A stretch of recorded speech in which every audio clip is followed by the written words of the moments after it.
مەڕدارێکە لەگەڵ کەسوکاری هاتۆتە بەردەم دادگای چۆمان و سکاڵای هەیە. سکاڵای ئەو دژی قونسوڵخانەی تورکیا لە هەولێر و تۆمەتباریان دەکات بەو زیانانەی بەرماڵ و سامانی کەوتون. سکاڵام لە دژی تورکی تەزیر کرد حکوومەت هێرێم ئەو سکاڵام لەو بەرزکاتەوە لە قونسوڵخانەی ئەمریکی تورکیای پێی بڵێ بە واستەی پەکەکەی لە مەدەنی و لە قۆڕۆسەری فەقیری مەدەن بە واستەی پەکەکەی مەڕووماڵات خەڵکی مەکوژن. ئەم خێزانە هەرچی سامانی ئاژەڵی و ڕزوباخی هەیەیانە و بەری ڕەنجی 30 ساڵ و بە لەدەستدانی قاچی دوو کەسی خێزانەکە پێچانێناوە لە چاوتروکانێک و بەهۆی موشکبارانی فڕۆکەی تورکیا لە دەستیان داوە.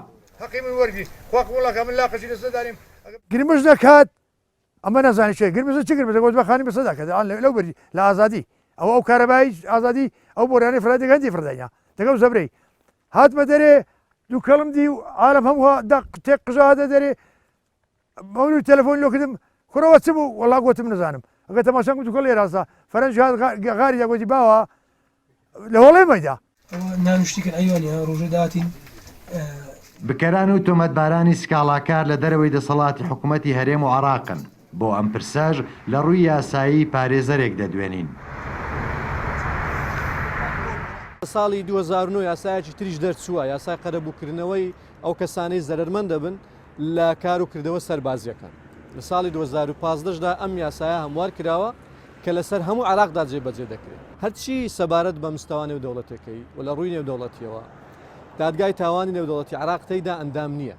هەرێمی کوردستانیش بەعتیبار دەوڵەت نییە ناتوانێت حکوومەتی هەرێم یان بڵێن کوردستان بتوانێت بچی لێ شکایەت بکە ئەوە نییە و فەردیش وەکو فەرد وەکو تاک ناتوانێت سکاڵا لەو دادگایە تۆمار بکات چونکە تەنها وڵاتان باشە دەتوانێت لەوێدا سکاڵا بکەن. لە دوای نیوەڕۆی ڕۆژی هەینی ڕابردوو فڕۆکە جەنجەکانی تورکیا بۆردومانی چەند شوێنێکی دەڤەری باڵەکایەتیان کرد. لە نێویشاندا شوێنی بەخێوکردنی ئاژەڵداری هاوڵاتیەکی گوندی ئازادی دووری 100 مەتر لە گوند و ڕێگای هامڵتۆن سەر بە شارەدەی حاجی ئۆمەران کرا ئامانج.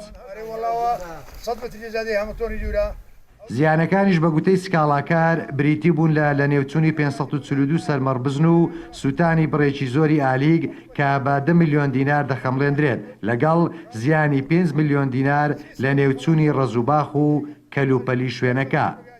تەیفور محەممەد کوردستان 24 دەڤەری باڵەکایەتی.